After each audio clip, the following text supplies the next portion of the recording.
Canada visa পাওয়ার সবচেয়ে সহজ একটা কৌশল শেয়ার করব আজকে আপনাদের সাথে।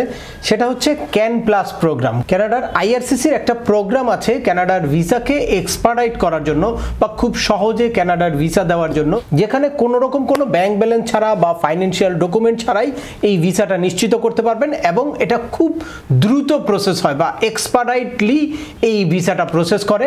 তো এই ভিসাটা কারা কিভাবে নিতে পারবে সেটাই আলোচনা করব আজকের এই ভিডিওতে। চলুন শুরু করা যাক। তার আগে বলে নিচ্ছি, যারা আমাদের চ্যানেলে নতুন বা আমাদের চ্যানেলটি এখনো সাবস্ক্রাইব করেননি, please hit the subscribe button. আর যারা অলরেডি সাবস্ক্রাইব করেছেন তাদেরকে অসংখ্য ধন্যবাদ।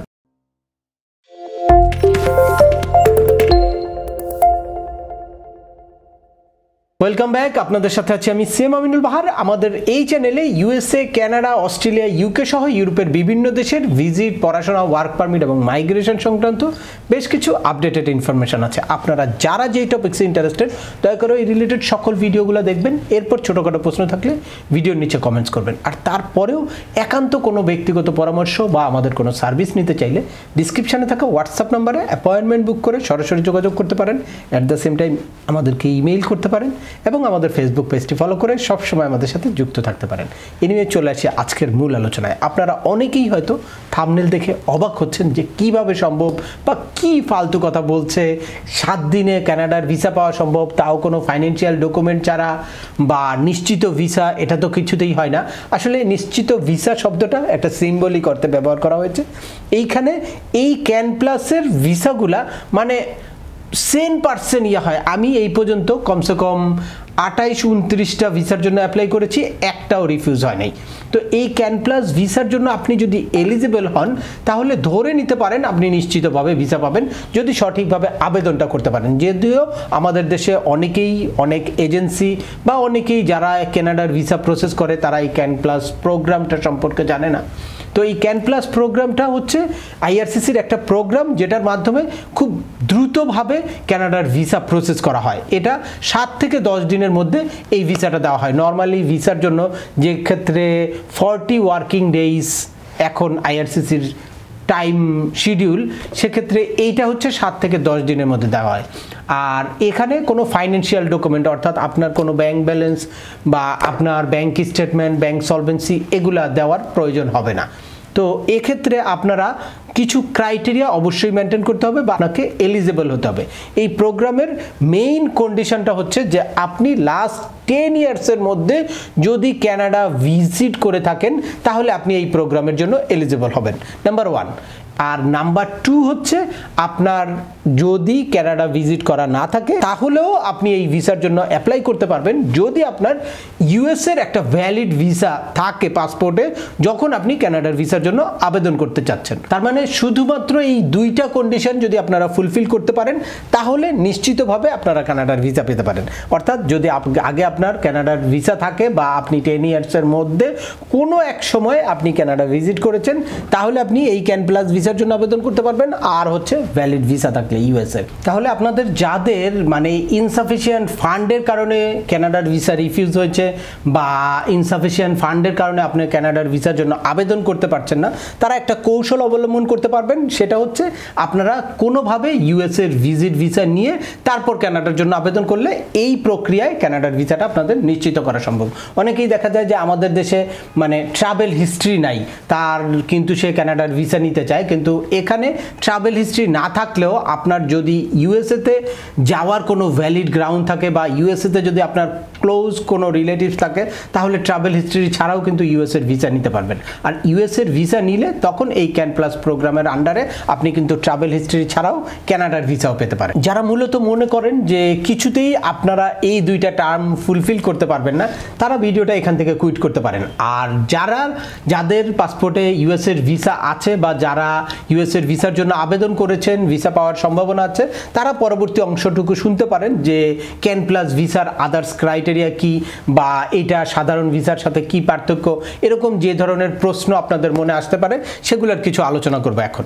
প্রথমেই হচ্ছে অনেকেই মনে করবেন যে এই ক্যান প্লাস ভিসার জন্য কিভাবে আবেদন করব, এটা কি আলাদা কোনো টার্মসে?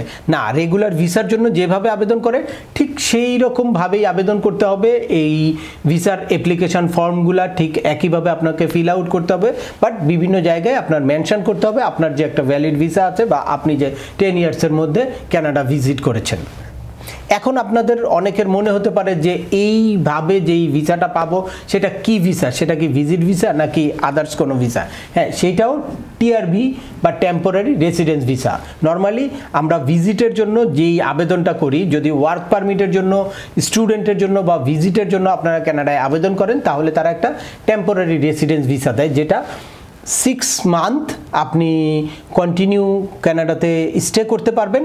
আর 10 ইয়ার্সের একটা মাল্টিপল এন্ট্রি, এইটাও ঠিক সেম 10 ইয়ার্সের মাল্টিপল এন্ট্রি দিবে, আপনি অ্যাট এ টাইম গিয়ে 6 মান্থ থাকতে পারবে। এখন আপনাদের আরও একটা প্রশ্ন আসতে পারে, সেটা হচ্ছে যে এই ক্যান প্লাস ভিসাটা কি সব দেশের জন্য প্রযোজ্য কিনা? হ্যাঁ, এটা বাংলাদেশের জন্য প্রযোজ্য এবং ওয়ার্ল্ডের সব কান্ট্রির জন্যই প্রযোজ্য। যেই দেশে অবস্থান করছেন সেই দেশ থেকেই যদি আপনাদের ইউএসের ভিসা থাকে তাহলে আপনি পাবেন, অথবা আপনি যদি কানাডা যে কোনো দেশ থেকে ভিজিট করে থাকেন তাহলেও আপনারা এই ভিসার জন্য আবেদন করতে পারবেন। এখন অনেকেরই আরেকটা প্রশ্ন আসতে পারে, সেটা হচ্ছে যে আমার খুব রিসেন্টলি ইউএসের ভিসাটা এক্সপায়ার হয়েছে, অর্থাৎ 1 মাস হতে পারে, 7 দিন হতে পারে, 5 দিন হতে পারে, আমি কি ক্যান প্লাস ভিসার জন্য আবেদন করতে পারবো নাকি, বা আমি কি এই প্রোগ্রামে অংশগ্রহণ করে নিশ্চিতভাবে কানাডার ভিসাটা নিতে পারবো কিনা? তো তাদের জন্য আনসার হচ্ছে নো।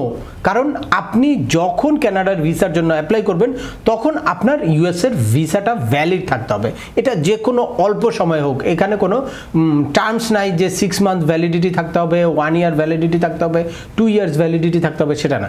জাস্ট আপনি যখন কানাডার ভিসার জন্য আবেদন করবেন তখন যদি আপনার ইউএসের ভিসাটা ভ্যালিড থাকে তাহলেই আপনি এই ক্যান প্লাস প্রোগ্রামের আন্ডারে ভিসার জন্য আবেদন করতে পারবেন এবং খুব সহজে আপনার ভিসাটা নিশ্চিত করতে পারবেন। এখন আপনাদের কাছে আরও একটা প্রশ্ন আসতে পারে, সেটা হচ্ছে যে এই ক্যান প্লাস ভিসার জন্য এডিশনাল কোনো ফি আছে কিনা? না, ক্যান প্লাস ভিসার জন্য এডিশনাল কোনো ফি নাই। নর্মাল কানাডার ভিজিট ভিসার জন্য বা স্টুডেন্ট ভিসার জন্য বা ওয়ার্ক পারমিটের জন্য যেই ফিটা ঠিক সেম, অর্থাৎ 180 কানাডিয়ান ডলার হচ্ছে এখন কানাডার ভিসা ফি, যেটা পেমেন্ট করে আপনি এই ক্যান প্লাস ভিসার জন্য আবেদন করতে পারবেন। এখন আসি ডকুমেন্টের ক্রাইটেরিয়া। আপনারা নর্মালি ভিসার জন্য আবেদন করতে যেরকম আপনার পার্সোনাল আইডেন্টিফিকেশান, আপনার আদার্স ভিসার কপি, আপনার ফ্যামিলি ইনফরমেশান দিতে হয়, সেই সব কিছুই দিতে হবে। এখানে মানে ফাইন্যান্সিয়াল ডকুমেন্টটা আপনি সাবমিট না করলেও চলে, তবে যদি আপনাদের ফাইন্যান্সিয়াল স্ট্যাটাস ভালো থাকে তাহলে আপনারা ফাইন্যান্সিয়াল ডকুমেন্টটাও সাবমিট করে দিতে পারবেন। এটা যদি একান্ত কারো ফাইন্যান্সিয়াল ডকুমেন্ট না থাকে তাহলে সে এই প্রোগ্রামটার আন্ডারে অ্যাপ্লাই করলে ভিসা পাওয়ার চান্সেস থাকে। আর যদি আপনাদের ফাইন্যান্সিয়াল ডকুমেন্ট থাকে তাহলে ফাইন্যান্সিয়াল ডকুমেন্টও এর সাথে আপলোড করে দিলে ভিসাটা মানে আরও অনেক নিশ্চিত থাকে বা ভিসার ব্যাপারে কোনো রকম কোনো কনফিউশন আসার সুযোগ থাকে না। তো আজকের ভিডিওটি আর দীর্ঘায়িত করছি না। আশা করি এই ভিডিও থেকে কানাডার ভিসা পাওয়ার সবচেয়ে সহজ যেই ক্রাইটেরিয়া বা সবচেয়ে সহজ যেই উপায় সেটা হচ্ছে ক্যান প্লাস প্রোগ্রাম। এই ক্যান প্লাস প্রোগ্রামের জন্য কারা এলিজিবল, কিভাবে আবেদন করবেন, কি কি ডকুমেন্ট লাগবে বা কি কি ক্রাইটেরিয়া ফুলফিল করতে হবে সে ব্যাপারে একদম ক্লিয়ার একটা ধারণা পেয়েছেন। তারপরেও আপনাদের যদি এই সংক্রান্ত কোনো রকম কোনো প্রশ্ন থাকে অবশ্যই আমাকে কমেন্টস করে জানাবেন। আর ভিডিওটি ভালো লাগলে বা তথ্যবহুল মনে হলে লাইক দিয়ে আপনার বন্ধুদের মাঝে শেয়ার করে দেবেন যাদের এই ইনফরমেশনগুলো অত্যন্ত প্রয়োজন। আবার দেখা হবে নতুন কোনো গুরুত্বপূর্ণ টপিকস নিয়ে। সে পর্যন্ত সবাই ভালো থাকবেন, সুস্থ থাকবেন এবং আমাদের চ্যানেলের সাথেই থাকবেন। আল্লাহ হাফেজ।